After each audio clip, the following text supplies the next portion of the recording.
ரெண்டாவது நான் சொன்னேன், பரிசுத்தமாக்கும் தேவ பர்வதம்.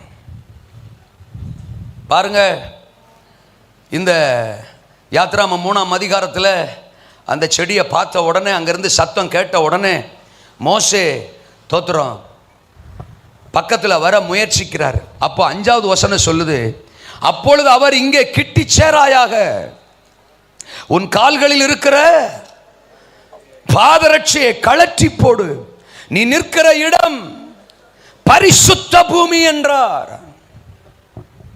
நீ நிற்கிற இடம் தேவ பிரசன்னம், நாமும் அவரும் உறவாடுகிறோமே அந்த பிரசன்னம், நாம் அவரை ஆராதிக்க வருகிறோமே அந்த சபை, அந்த ஆலயம், அந்த பர்வதம், அது பரிசுத்த பூமி, அது பரிசுத்தர் வாசம் பண்ணுகிற இடம். நான் பிரசங்கிக்கிற இயேசு பரிசுத்தர். பரிசுத்தர். அவரிடத்தில் பாவம் எவ்வளவேனும் இல்லை, துளியேனும் இல்லை. பாவத்தை காணாத பரிசுத்த கண்ணர், சேனைகளின் கர்த்தர் அவர். பரிசுத்தர், பரிசுத்தர், பரிசுத்தர் என்று தூத கூட்டங்களால் போற்றப்படுகிறவர். நான் பரிசுத்தராய் இருக்கிறது போல நீங்களும் பரிசுத்தராய் இருங்கள் என்று தன்னுடைய பர்வதத்துக்கு, தன் பிரசன்னத்திற்கு நெருங்கி வருகிற எந்த நபரையும் தன்னை போலவே பரிசுத்தமாய் மாற்றுகிற ஒருவர் இயேசு. உன் ஃப்ரெண்டு யாருன்னு சொல்லு, நீ யாருன்னு சொல்றேன் அப்படி சொல்லுவாங்க.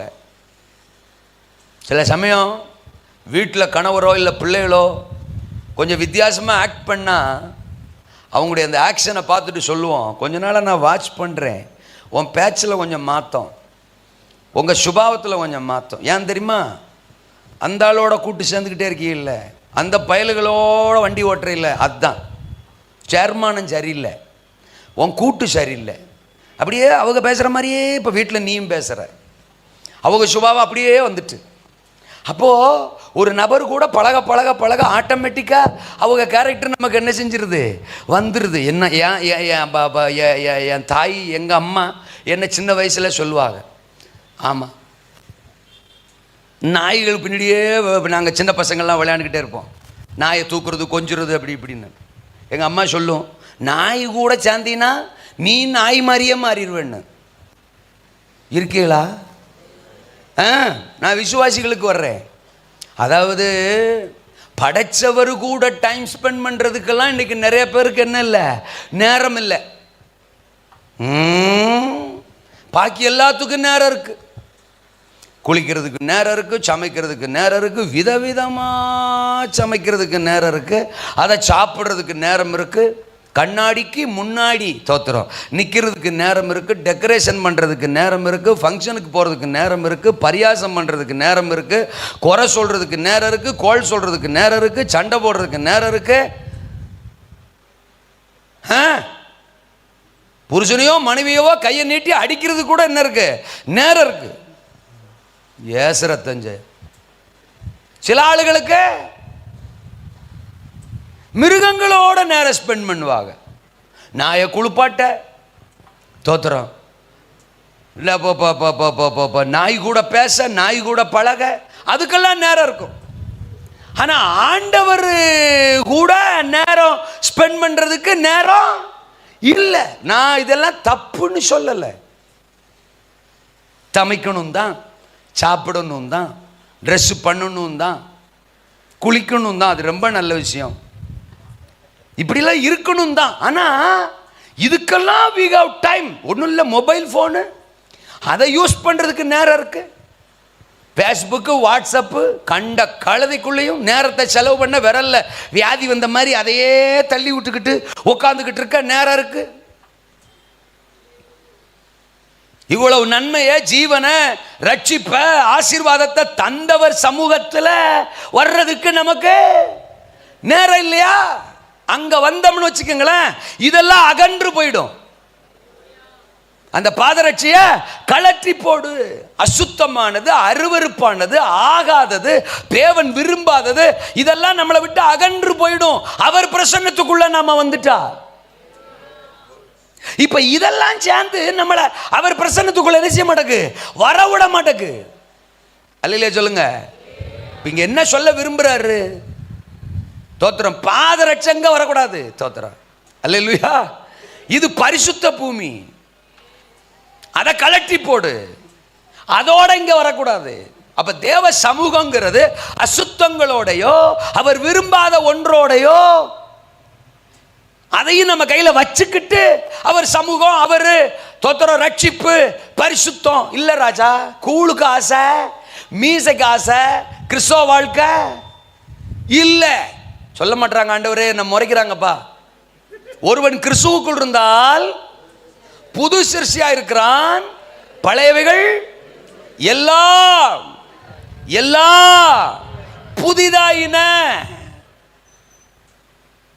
20-25 வருஷங்களுக்கு முன்னால் இருந்த மாதிரி இன்னைக்கு சபை இல்லை. அது பரவாயில்ல, இது பரவாயில்ல, இது பரவாயில்ல, அது பரவாயில்லன்னு நிறைய விஷயம் உள்ள வந்துட்டு. கூடாரத்துக்குள்ள ஒட்டகம் முதல்ல மண்டே விட்டுச்சான். மண்டே தானே விட்டுருக்கு, பரவாயில்ல பரவாயில்லன்னு அட்ஜஸ்ட் பண்ணா கொஞ்ச நேரம் கழிச்சு கூடாரத்தை காணுமா. அங்கே ஒட்டகம் மட்டும்தான் இருக்கான். ஒட்டகம் கூடாரத்துக்குள்ள வந்தால் என்னத்துக்காகும்? முழு ஒட்டகம் உள்ள வந்துட்டு. ஏசுரத்தன் ஜெயம். இன்னைக்கு சபைக்குள்ள அப்படித்தான். ஏசுநாதர் யோவான் 2ஆம் அதிகாரத்தில் 13ஆம் வசனத்தில் எருசலேமின் தேவாலயத்துக்கு போனார்ல, போகும்போது சபைக்கு உள்ள இருக்கிறதெல்லாம் வெளியில போயிருச்சு, ஆலயத்துக்கு வெளியில கிடக்கிறதெல்லாம் உள்ள இருக்கு. காசுக்காரன், புறா விற்கிறவன், ஆடு மாடு, அசுத்தம், அருவருப்பு அம்புட்டு ஆலயத்துக்குள்ள கிடக்கு. ஆலயத்துக்குள்ள இருக்கிற துதி, ஆராதனை, பரிசுத்தம், சத்தியம், வசனம், வார்த்தை, உபதேசம் எல்லாம் காணும். சபையில காணும். சபையை விட்டு வெளில போயிடுச்சு. இது பர்வதம், இது பரிசுத்த பர்வதம், பரிசுத்தம் நிறைந்த பர்வதம். அல்லேலூயாவா. இங்க பரிசுத்தப்படுத்துகிற ஆவியானவர் இருக்கிறார். இங்கே நம்மை பரிசுத்தப்படுத்துகிற ஆட்டுக்குட்டியானவரின் ரத்தம் இருக்கிறது. இங்கே நம்மை பரிசுத்தப்படுத்துகிற திருவசனம் இருக்குது. 119ஆம் சங்கீதம் 9ஆம் வசனம், வாலிபன் தன் வழியை எதனால் சுத்தம் பண்ணுவான்? கர்த்தருடைய வசனத்தின்படி தன்னை காத்துக் கொள்ளுகிற நாள் தானே.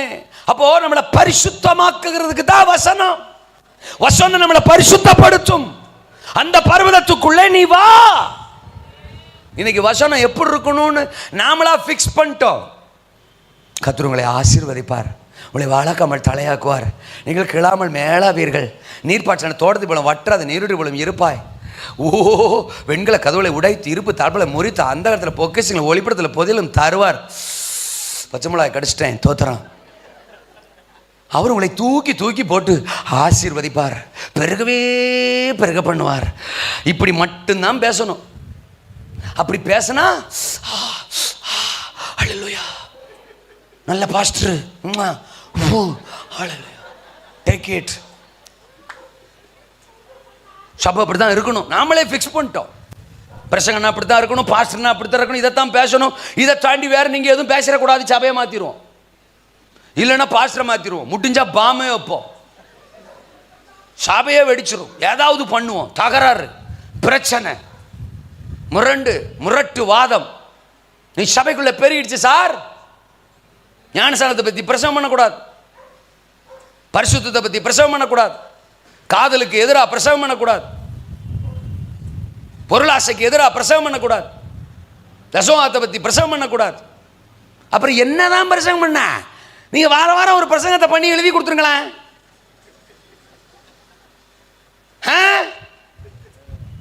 ஆளுகளை பாரு. உங்களை சொல்ல நான் பொதுவாக சொல்றேன். ஒருவேளை உங்களை டச் பண்ற மாதிரி இருந்துச்சுன்னா உங்களை தான் சொல்றேன். தங்களுக்கு ஏற்ற சாதகமான போதகர்களை தெரிந்து கொள்ளுகிற அனுபவம் கண்டிப்பே இருக்கப்படாது. பரிசுத்தமே சபையில், பரிசுத்தத்தை பத்தின பிரசங்கமே இல்லை, பிரதிஷ்டையை பத்தின பிரசங்கமே இல்லை.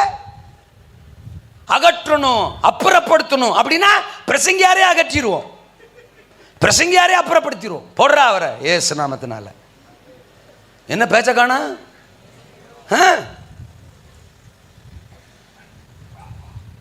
சில சமயம் சர்ச்சில் கண்டிப்பா பிரசங்கம் பண்ணா ரியாக்ஷன் வேற மாதிரி வருது. ஆண்டவர்கிட்ட போய் கேட்டா, ஆண்டவரே நாங்கள் ஏதாவது தப்பா ஊழியம் செய்யறோமோ, இப்படி தடவி கொடுத்தே தான் பிரசங்கம் பண்ணுமோ அப்படின்னு கேட்டா அவர் சொல்றாரு, என்னை விட அநியாயத்துக்கு நல்லவனா இருக்க முயற்சிக்காதரா. என்னடா இப்படி யோசிக்கிற அப்படின்னு என்கிட்ட கேட்குறாரு. என்னை விட என்ன நீ பெருசா யோசிக்கிற, சொல்றேன் கேளு.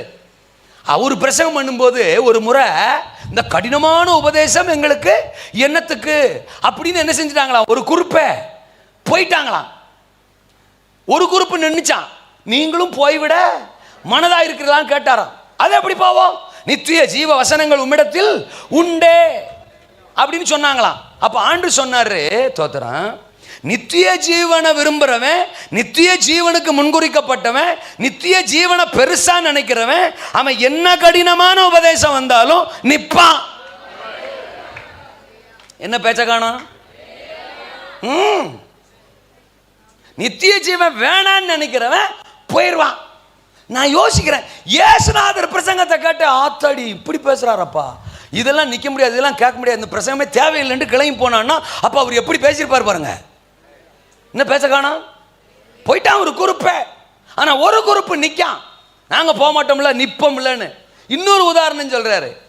அந்த மத்தேயு 16 அதிகாரத்தில் தோத்திரா 17, 18, 19 வசனங்கள்லாம் படிச்சா பேதுரு பார்த்து சொல்லுவாரு, மாம்சமும் ரத்தமும் இதை உனக்கு வெளிப்படுத்தவில்லை, பரலோகத்தில் இருக்கிற பிதாவே இதை உனக்கு வெளிப்படுத்தினார்.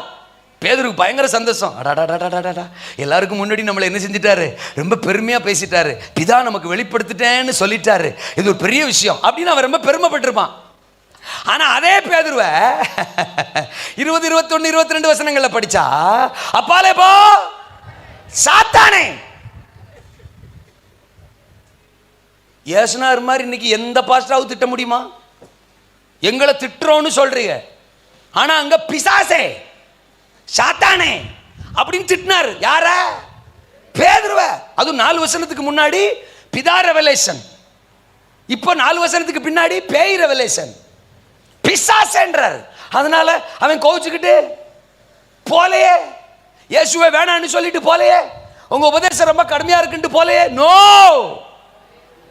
அது என்னை பரிசுத்தப்படுத்தும், அது என்னை உருவாக்கும், அது என்னை உன்னதத்திற்குரியவனாய் மாற்றும். ஆமெனா?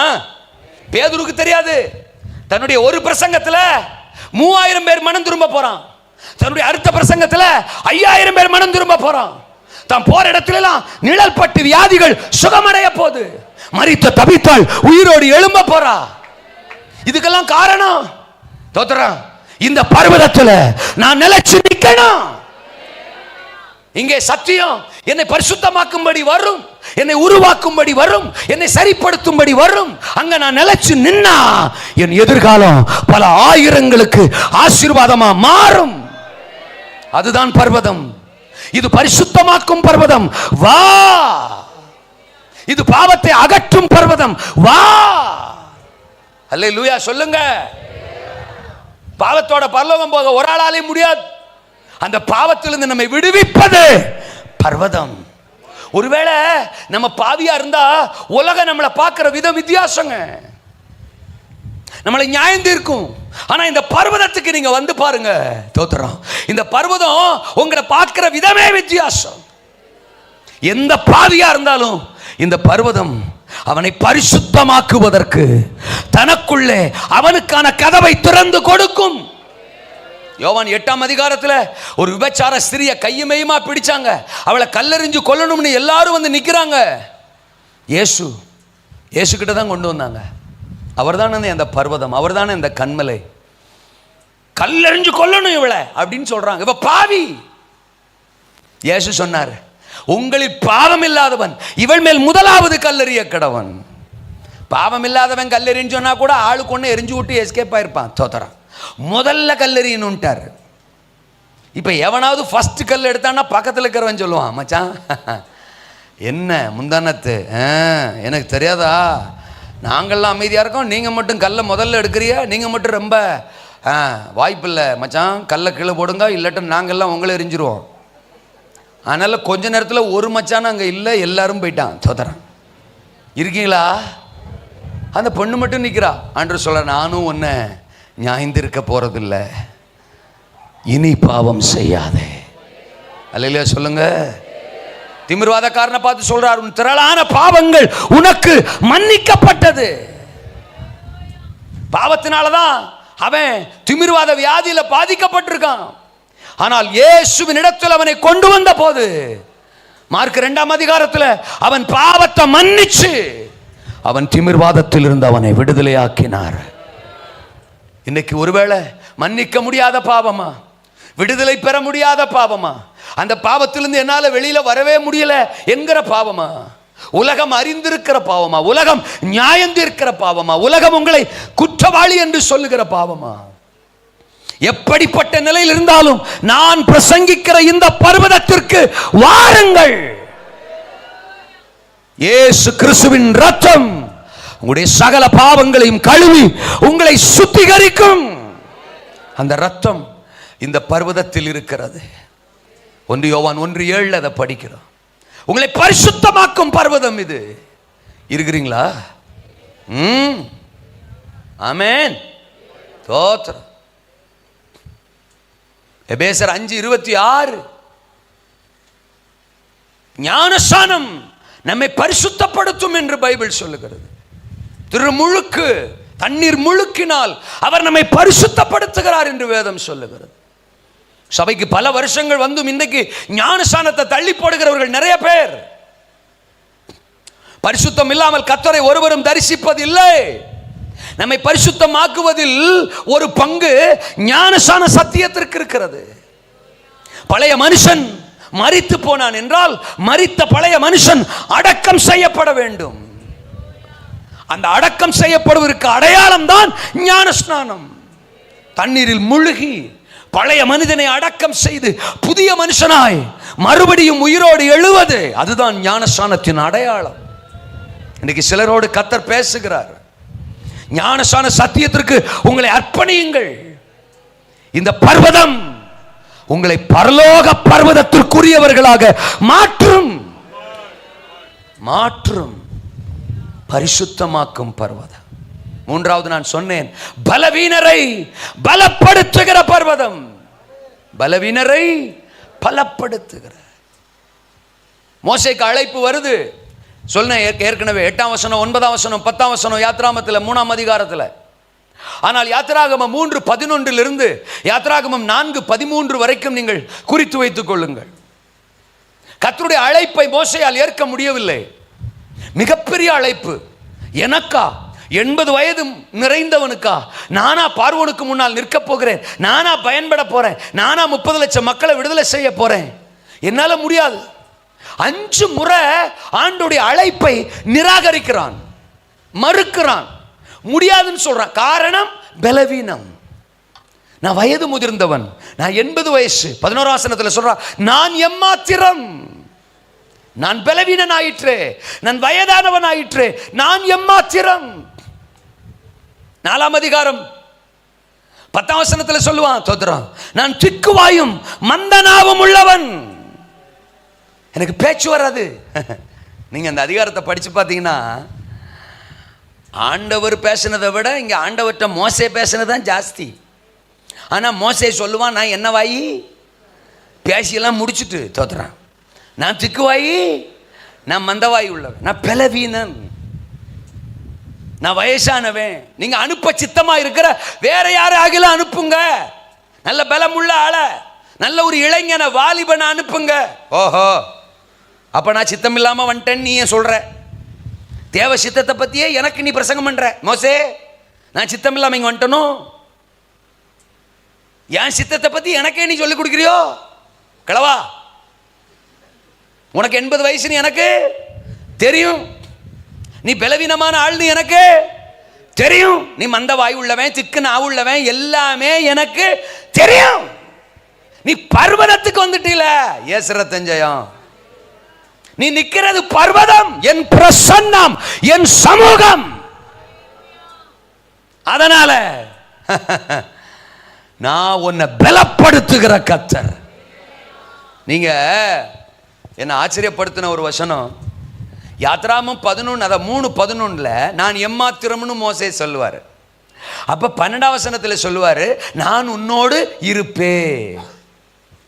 ஓஹோ, எனக்கு வயசாகி போச்சு, நான் பலவீனமானவன் சொல்றியா? விடு விடு விடு விடு, நான் உன் கூட இருப்பேன்.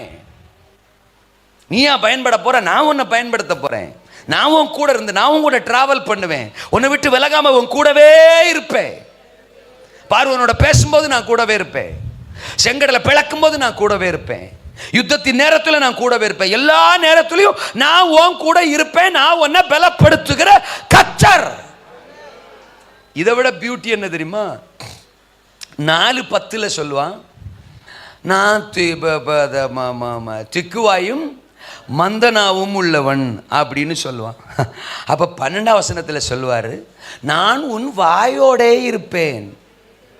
எப்படி எப்படி எப்படி எப்படி 3:12 நான் உன் கூட இருப்பேன், உன்னோடு இருப்பேன். 4:12 நான் உன் வாயோட இருப்பேன். இந்த உன்னோட இருப்பேன்னு சொல்றத கூட அட்ஜஸ்ட் பண்ணிக்கலாம் சார். ஆனா வாயோட இருப்பேன்றாரு. நம்ம வாயோடலாம் யாராவது இருக்க முடியுமா? இன்னும் பேச்ச காணோம். அல்லையா சொல்லுங்க. நம்ம வாயோடலாம், புருஷன் வாயோட மனைவி இருக்க முடியல, மனைவி வாயோட புருஷன் இருக்க முடியல. விவாகரத்து வரைக்கும் போது. இவ்வளவு விவாகரத்துக்கு என்ன காரணம்? அவ வாய் தான். மாமியா வாயோட மருமக இருக்க முடியல, மருமக வாயோட மாமியா இருக்க முடியல. ஆனா இங்க ஆண்டவர் சொல்றாரு, அது என்ன வாயோ? ஏசுரத்தம் ஜெயம் உன் வாயோட. ஏன்னா நான் உன்னை பலப்படுத்துகிற, உன் பலவீனத்தில் என் பலன் பூரணமாய் விளங்கும். இன்னைக்கு எது உங்கள் வாழ்க்கையில் பலவீனமா இருக்கு? பர்வதம் பாருங்கள். அப்போஸ்தலர் 1:8 பரிசுத்த ஆவி உங்களிடத்தில் வரும்போது நீங்கள் பலனடைவீர்கள். இந்த பர்வதம் பரிசுத்த ஆவியானவரின் பர்வதம். இந்த பர்வதத்தில் பரிசுத்த ஆவியானவர் இருக்கிறார். அவர் மாம்சமான யாவர் மேலும் ஊற்றப்படுவார். பாவத்தை மேற்கொள்ள இந்த பரிசுத்த ஆவியின் பலன், வியாதியில் இருந்து வெளியே வர இந்த பரிசுத்த ஆவியின் பலன், பிசாசை மேற்கொள்ள ஜெயிக்க இந்த பரிசுத்த ஆவியின் பலன், அற்புத அடையாளங்களை செய்ய இந்த பரிசுத்த ஆவியின் பலன், மந்திர சக்திகளை முறிக்க இந்த பரிசுத்த ஆவியின் பலன், உள்ளான மனிதனில் இருக்கிற பாவ கரைகளை ஜெயிக்க இந்த பரிசுத்த ஆவியின் பலன், மந்திர சக்தி பில்லி சூனி ஆவிகளை முறியடிக்க, பல ஆயிரங்களை கர்த்தர் பக்கம் திருப்ப இந்த பரிசுத்த ஆவியின் பலன். ஒரு பெண்மணிக்கு முன்னால நின்னு இயேசுதான் இரட்சகர், நான் அவருடைய சீசன், அவரோடு நான் இருந்தேன், உண்மை என்று ஒத்துக்கொள்ள பயந்தவன் பேதுரு. ஏன்னா நமக்கும் சிலுவையில் தோத்துறோம், இடம் கொடுத்துருவாங்களோ, நம்மளையும் சிலுவையில் அரைஞ்சிருவாங்களோ. ஏன்னா அவரும் சும்மா இல்லை, போகும்போது பச்சை மரத்துக்கு இந்த பாடுனா பட்டை மரத்துக்கு என்ன பாடோன்னு சொல்லிட்டு போயிட்டாரு. அதனால மனுஷனை பார்த்தாலே பேதுருக்கு பயமா இருக்கு. உருன்னு பார்க்குறாங்க. வேற நீ அந்த குறுப்பில் இருந்த ஆள் மாதிரியே இருக்க, ஒன்னையும் சிலுவையில் அரைஞ்சிடலாமா அப்படிங்கிற மாதிரியே பார்க்குறான். ஆனால் அந்த அம்மாவுக்கு முன்னால கூட பயத்தினால மறுதளிச்சவர். இன்னைக்கு அப்போஸ்தலர் 2ஆம் அதிகாரத்தில் 14ஆம் வசனத்திலிருந்து பார்க்கிறோம், முன்னால ஆயிரக்கணக்கான பேர் இருக்காங்க. அத்தனை பேருக்கு முன்னால எழுப்பி நின்று அவர்தான் இரட்சகர், அவர்தான் அனுப்பப்பட்டவர், அவர்தான் தேவகுமாரன், இயேசு என்பது அவருடைய நாமம், நீங்கள் அவரை கொலை செய்தீர்கள், தேவனோ அவரை மரணத்தில் இருந்து உயிரோடு எழுப்பினார். மனுஷர் ரட்சிக்கப்படும்படிக்கு அவருடைய நாமமே அல்லாமல் வேறொரு நாமம் கட்டளையிடப்படவில்லை. என்ன ஒரு தைரியம், என்ன ஒரு தைரிய பிரசங்கம். அந்த பிரசங்கத்தில் தானே 3000 பேர் ரட்சிக்கப்பட்டாங்க. நான் இப்படி நினைக்கிறேன், முன்னால நின்னது 3000 நம்ப மாட்டேன். அவன் வசனத்தை சந்தோஷமா ஏத்துக்கிட்டவங்க 3000 பேராம். அப்போ சந்தோஷம் இல்லாம சங்கடமா ஒரு சிலர் இங்க உட்கார்ந்துருப்பாங்கல்ல, அதே மாதிரி அங்கேயும் உட்கார்ந்துருக்கலாம்ல. அல்ல சொல்லுங்க, எப்ப பிரசங்கத்தை முடிப்பாரு அப்படிங்கிற மாதிரி 2 பேர் உட்கார்ந்துருப்பாங்கல்ல. அந்த மாதிரி பேதுரு பிரசங்கத்துக்கு முன்னாடி வேற எத்தனை 1000 பேர் உட்கார்ந்தாங்களோ தெரியல. அப்ப பல ஆயிரங்கள் அங்க இருந்தாங்க. அத்தனை ஆயிரங்களுக்கு முன்னாலேயும் தைரியமா ஒரு நாள்ல மறுதளிச்சவர் இன்னைக்கு பிரசங்கம் பண்றாருன்னா காரணம் அதே நாள்ல அந்த அப்போஸ்தலர் 2ஆம் அதிகாரத்துல முதல் 4 வசனத்துல அந்த மேல் வீட்டறையில அவர்கள் மேலே ஊற்றப்பட்ட பரிசுத்த ஆவியானவர். சபையே, இது பரிசுத்த ஆவியின் பர்வதம். பலப்படுத்துகிற பர்வதம். அல்லேலூயா சொல்லுங்க. பரிசுத்தாவியை பெற்றுக்கொள்வோம். நம்ம எதை பெற்றிருக்கிறோமோ இல்லையோ, பரிசுத்தாவின் அபிஷேகத்தை பெற்றுக்கொள்வோம். இன்னைக்கு சபைகள் பரிசுத்தாவியானவருக்கு முக்கியத்துவம் கொடுக்கறதுல குறைஞ்சிட்டு. எல்லாரும் எழுப்பி நிற்போம். பிரசங்கம் முடியல, தோத்துறான். கைகளை அப்படியே உயர்த்துவோம், மூச்சு இழுத்து விடுவோம், கையை அப்படியே இறக்குவோம், 2 அல்லேலூயா சொல்லுவோம். ஸ்லோவா ஸ்லோவா சொல்லுவோம். ஆராதனை முடிந்தது, செல்லுவோம். புரியுதுங்களா? டீசன்ட் வர்ஷிப்பு. அதில் எனக்கு நிறைய பெரிய போச்சு. என் அப்பா அம்மா காலம் வாழ்க, என் பிதாக்கள் காலம் வாழ்க, அவங்க காலத்தில் நாங்கள் ரட்சிக்கப்பட்டதுனால சந்தோஷம். அன்னைக்கு அனல் பறக்கும், இயேசு ரத்தம் செய்யும். இன்னைக்கெல்லாம் ஸ்டேஜில் புகை போடுறாங்க. அன்னைக்கெல்லாம் கீழேயே புகை கிளம்பும், சர்ச்சுக்குள்ளே புகை கிளம்பும். என்ன புகை? சாணி புகை. வெள்ளிக்கிழமை தான் முழுகிட்டு போயிருப்பாங்க. நாங்கள் ஞாயிற்றுக்கிழமை முழங்காலே ஆவியில் நிரம்பி அன்னிவாச பேசி அந்த சாணியெல்லாம் சீச்சி விட்டுருவோம். தோத்துறோம். அப்படி சாணி புகையாக கிளம்பி தலையில், புருவத்தில், மீசையெல்லாம் ஒட்டிடும். ஆறான முடிச்சுட்டு முன்னாடி இருக்கிற ஆளை பார்த்தா, யாரியா நீ? தோத்துறோம். வேறு மனுஷனாவாய். தோத்துறோம். அப்படி ஆறான பண்ணுவோம், அப்படி அன்னிவாச பேசுவோம். நாங்களும் நிரம்புவோம், ட்ரம்மும் நிரம்புவோம். தோத்துறோம். இந்த ட்ரம் அடிக்கிற ஆளும் நிரம்புவார். 3 வாரத்துக்கு ஒருக்கா ட்ரம்மு கிழிஞ்சிரும், இயேசு ரத்தம் செய்யும். அப்படி நாங்கள் ஆராதிப்போம். நாங்கள் ஆராய்ச்சிட்டே இருக்கும்போது எங்கள் பக்கத்தில் இன்னொன்று ஆடிக்கிட்டே இருக்கும். அது என்னென்னு பார்த்தா பேய். தோத்துறோம். அது ஆரம்பிக்கும் போது வந்திருக்காது, அது அப்போ தான் வந்திருக்கும். தோத்துறோம். நாங்கள் இங்கே ஆராய்ச்சிட்டு இருப்போம், எங்கேயோ கிடந்து பேய் அலறிக்கிட்டா வா அப்படின்னு ஒடியாரோம். எங்கள் ஆரான சத்தத்தை, பாட்டி சத்தத்தை கேட்டுட்டு. என்ன பேச்ச காணோம்? இப்போ பிரசங்க நேரத்தில், 6ஆம் நேரத்தில் ஆலயத்துக்கு உள்ளே இருந்து தான் 4 பேய் வெளில ஓடுது. தோத்துறோம். ஆனால் அன்னைக்கு 6ஆம் நேரத்தில், பிரசங்க நேரத்தில் வெளியில் இருக்கிற பேயெல்லாம் உள்ளே ஓடியாரோம். எல்லாம் மாறி போச்சு. புரிஞ்சா சோத்திரம், புரியலன்னா பெருஞ்சோத்திரம். ஆவியானுடைய முழு கட்டுப்பாட்டுக்குள்ள சபை இருந்தது. வரங்கள் வேலை செய்யும், அற்புத அடையாளங்கள் நடக்கும், மனம் திரும்புதல் உண்டாகும், ஞானஸ்தானத்துக்கு அர்ப்பணிப்பு உண்டாகும். இப்படித்தான் அன்றைக்கு பெந்தெகோஸ்தே மார்க்கம் சபை இருந்தது. தேவனுடைய பர்வதம் அப்படித்தான் இருந்தது. பர்வதம் என்றால் அங்கே அக்கினி வெளிப்படும். அந்த முச்செடி புதர், ஆமா, கொழுந்து விட்டு எரிகிறது, ஜுவாலித்து எரிகிறது. ஆனா அது வெந்து போகல. அந்த இடமே அக்னிமயமா இருக்கு. அதுதான் தேவனுடைய பர்வதம்.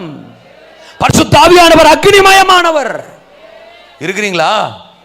ஆமேனா? பலவீனரை பலப்படுத்தும் பர்வதம். அடுத்த 2 நான் முடிக்கிற சீக்கிரமா. தோத்திரம். 4வது நான் சொன்னேன், பார்த்து கொள்ளும் பர்வதம். ஆதியாகமம் 22ஆம் அதிகாரம் 13-14 வசனங்கள். ஆபிரகாம் ஈசாக்க பலி செலுத்த மோரியா என்கிற பர்வதத்துக்கு அழைச்சிட்டு போயிருக்கிறார். அவர் உங்களை மாதிரி என்ன மாதிரி இல்லை. தோத்திரம். 3ஆம் நாள் காலையில், 3ஆம் வசனம் 4ஆம் வசனம் படிக்கிறோம். 3ஆம் நாள் காலையில் அவர் தூரத்திலிருந்து அந்த மலையை, அந்த பர்வதத்தை பார்த்தாராம். அப்படின்னா இன்னும் பர்வதத்துக்கு போயே சேரலை. அப்போ ஒரு முறை பர்வதத்துக்கு போறதுக்கு எவ்வளவு நாள் ஆச்சு? 3 நாள் ஆச்சு. நீங்க பேச மாட்டீங்க. தோத்திரம். அப்ப ரிட்டர்ன் வீட்டுக்கு போக எத்தனை நாள் ஆயிருக்கும்? 3 நாள் ஆயிருக்கும். கரெக்டா கணக்கு போடுறீங்க. தோத்திரம். ஒரு நாள் பலி செலுத்துறதுக்கு வச்சுக்கிட்டா கூட 3 + 1 + 3 = 7. 3 3 6. ஒரு நாள் பலி செலுத்த வச்சுக்கிறோம். 7 நாள் ஒரு முறை ஆண்டவருக்கு பலி செலுத்த, ஆராதிக்க. அன்னைக்கு ஆபிரகாம் எத்தனை நாள் செலவிட்டாரு? 7 நாள். இன்னைக்கு நம்ம 7 நாள்ல ஒரு நாள். அந்த ஒரு நாள்லையும் அரை நாள்னு சொல்ல முடியாது, குறை நாள். சில சபையில இப்போ 1.5 மணி நேரத்தோட எல்லாம் முடிஞ்சிருது. அங்கதான் கூட்டமும் போது. இயேசு ரத்தம் ஜெயம். இங்க ஆராதனை ரொம்ப கம்மியா இருக்கு, அங்க போலாம். புதுசா சர்ச்சை தொடங்குறவங்க கூட அங்க 1.5 மணி நேரம் நடத்துறாங்கடா, நம்ம 1.25 மணி நேரம் நடத்துவோம்டா, அப்பதான்டா கூட்டம் ஜாஸ்தியா வரும்ட்டு அதை விளம்பரம் கூட பண்றாங்க. இங்க 1.25 அப்படின்னா அங்க போயிருவோம் மச்சான் குடும்பமா, அங்க 1.25 மணி நேரம் தான். இன்னொரு சபை புதுசா தொடங்குறாங்களாம், அங்க 1 மணி நேரம் தான், அங்க போயிரு எல்லாம். இனி இப்படியே போனா அங்க ஆராதனையே இல்லை மச்சான், அங்க போயிடலாம், நரகம் தான். என்ன பேச்ச காண? இயேசு ரத்தம் ஜெயம். 6 நேரம் அப்படியே குறைஞ்சு குறைஞ்சு குறைஞ்சு குறைஞ்சு குறைஞ்சு குறைஞ்சு போயிட்டு. ஆனா அன்னைக்கு ஆபிரகாம் 7 நாள் ஸ்பெண்ட் பண்றாரு கர்த்தரை ஒரு முறை ஆராதிக்க. இங்க ஒரு ஆமேன் கூட சொல்ல மாட்டாங்கப்பா, போட்டு கொடுத்துருவேன் ஜாக்கிரதை. சும்மா அது என்ன ஆராதனை? நம்மள மாதிரி ஆராதனை இல்ல. பாட்டா பாடுங்க, கையா தட்டுங்க, காணிக்கையா போடுங்க. நீங்க என்னத்துக்கு தான் வந்திருக்கீங்க? தோத்துறான்.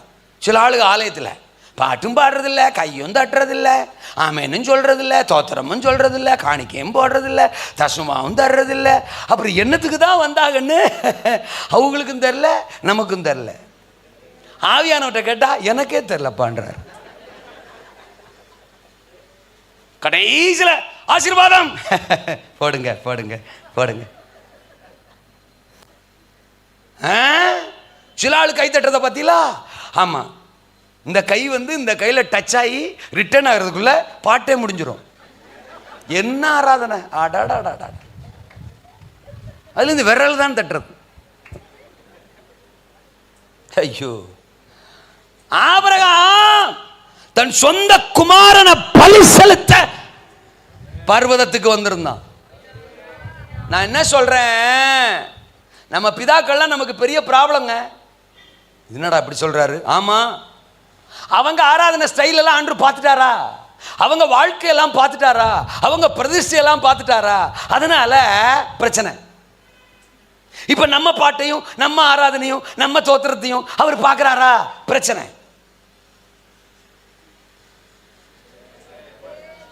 நல்ல சமைக்க தெரிஞ்ச ஆளுக்கு சமையல் வச்சு கொடுக்கிறது பிரச்சனை. புருஷன் சமைக்க தெரிஞ்ச ஆளா இருந்தா பிரச்சனை. இல்லையா? வருது பாரு. என்ன, அவருக்கு எல்லாம் A to Z தெரியும். அவற்றை எதை ஏமாற்ற முடியாது, சமாளிக்க முடியாது. இருக்கீங்களா? அது மாதிரி தான் இப்ப நம்ம தேவன். அவர் ஆபிரகாமின் ஆராதனையை பார்த்தவர், அவர் எஸ்தர் ஆராதனையை பார்த்தவர், அவர் தோத்திரம் மோசே ஆராதனையை பார்த்தவர், அவர் தானியேல், சத்ராக், மேஷாக், ஆபேத்நேகோ ஆராதனையை பார்த்தவர். நம்ம ஆராதனையும் பார்க்கிறாரா? தாங்க முடியலடா அப்படின்றாரு. ஹலோ, இருக்கீங்களா? ஏசரத்தஞ்சயம். இப்போ குமாரனை பலி செலுத்த போறா. 9ஆம் வசனத்துல, 10ஆம் வசனத்துல பிள்ளையாண்டன் மேல் கைய ஆத்தடிவான். கொஞ்சம் அமைதியா இருந்தா புள்ளைய போட்டுருவான் போல தெரியுதே. அதான் ஆபிரகாம். என்ன ஆண்டவரே நினைச்சீங்க? என்ன, ஈசாக்கு வந்த உடனே என் கவனம் எல்லாம் ஈசாக்கு மேல திரும்பிருச்சுன்னு நினைச்சிட்டீங்களோ? கிட்டத்தட்ட 25 வருஷமா நமக்கு பின்னாடியே சுத்திக்கிட்டு இருந்தவன் இப்போ அவன் புள்ள வந்த உடனே புள்ள புள்ள புள்ள ஈசாக்கு ஈசாக்குன்னு அவன் கவனம் எல்லாம் ஈசாக்கு மேல திரும்பிடுச்சுன்னு என்ன தப்பா தவறா நினைச்சிட்டீங்களா ஆண்டவரே?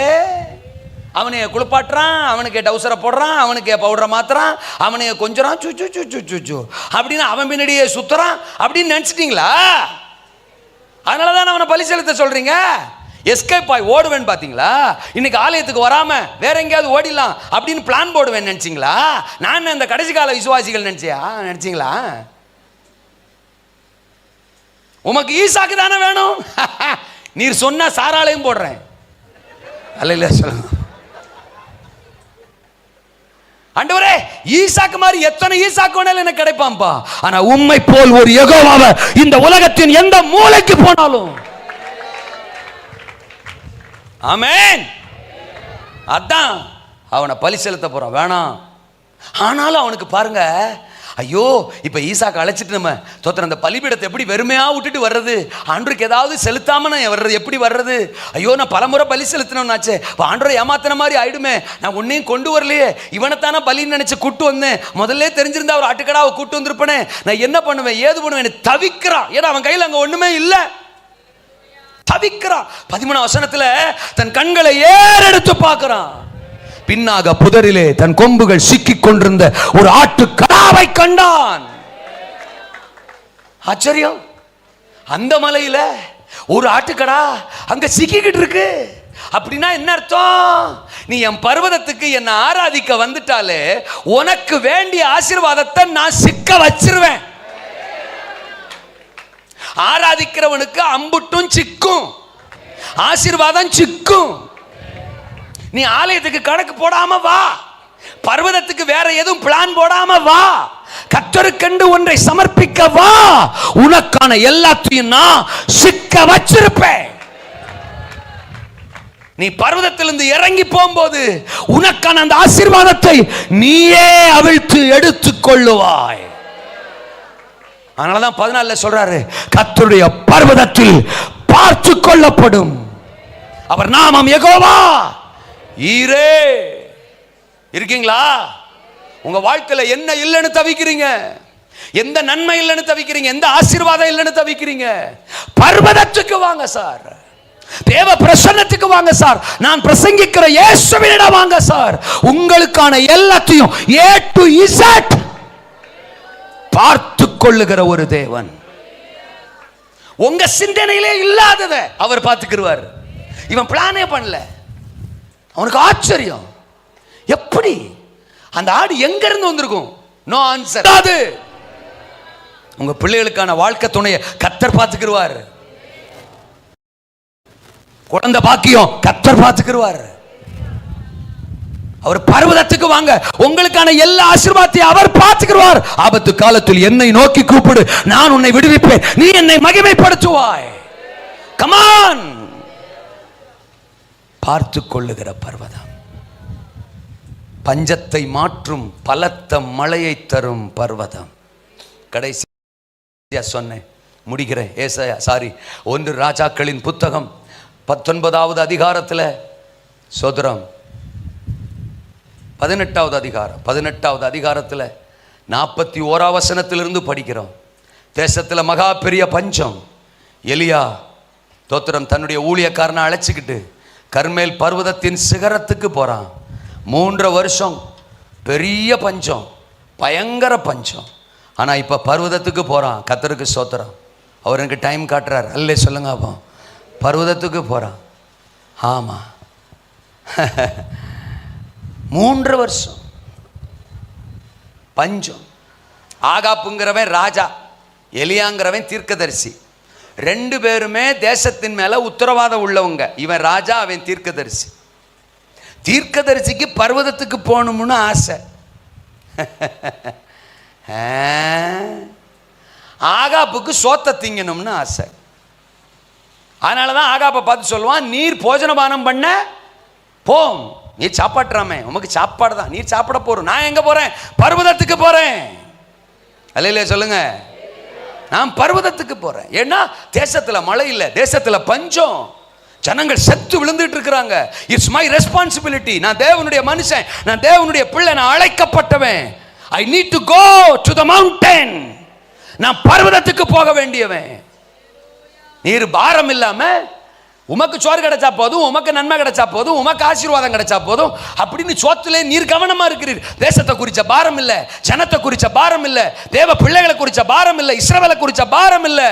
நான் அழைக்கப்பட்டவன், பர்வதத்துக்குரியவன், பாரம் உள்ளவன். பர்வதத்துக்கு தான் போவேன்.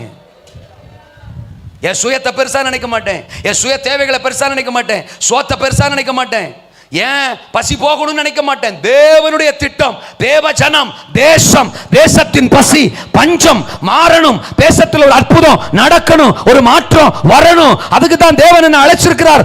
ஆகையால் நான் பர்வதத்துக்கு ஏறுவேன். உள்ளங்கை அத்தனை சிறிய மேகம் எழும்பியது. இப்ப ஊழியக்காரன் சொல்றான், ஓகே உள்ளங்க எத்தனை மேகம் எழும்பிட்டல, எஸ், இனி கொஞ்ச நேரத்துக்குள்ள பாரு பெரிய சோத்திரம் மேகம் எழும்பும், கரு மேகம் எழும்பும், காற்றடிக்கும், பலத்த மழை வரும். அப்படியே நடந்தது. அதற்குள்ளாக வானம் கருத்து தோத்திரம் பலத்த மேகம், கரு மேகம் உண்டாகி ஒரு பெருமழை உண்டாயிற்று. தேசமே தண்ணீரால் பஞ்சம் நீங்கியது. எத்தனை பேர் ஆமென் சொல்றீங்க? பர்வதம் வாருங்கள். இன்னைக்கு இந்திய தேசத்தில் இருக்கிற ரட்சிப்பில்லாத பஞ்சம், இயேசு இல்லாத பஞ்சம், வசனம் இல்லாத பஞ்சம், சமாதானம் இல்லாத பஞ்சம் தேசத்தில் மாறணும். ஒரு பெருமழை வரணும். எழுப்புதல் பெருமழை, அபிஷேக பெருமழை, ரட்சிப்பின் பெருமழை, இயேசுவை அறிகிற பெருமழை, பரிசுத்த ஆவியானவரின் பெருமழை, பின்மாறி பெருமழை தேசத்தின் நடுவில் வரணும்னா சபையே நீ பர்வதத்துக்கு வா. உங்களுக்கு தேவன் கொடுத்த எலிசாவோடு இணைந்து, ஊழியக்காரரோடு இணைந்து கரம் கோர்த்து நீங்களும் பர்வதத்தில் ஏறுகிறவர்களாக உபவாசிக்க, மன்றாட, ஜெபிக்க, தேசத்திற்காக திறப்பிலே நிற்க நீங்களும் பர்வதம் ஏறுகிறவர்களாய் இந்த இரவு நேரம் உங்களை அர்ப்பணித்தால் தேசத்தில் இருக்கிற பஞ்சம் மாறி ஒரு பெருமழையினால் தேசம் நிரம்பும். எழுப்புதல் மழை தேசத்தை நனைக்கும். பர்வதம் வாருங்கள்.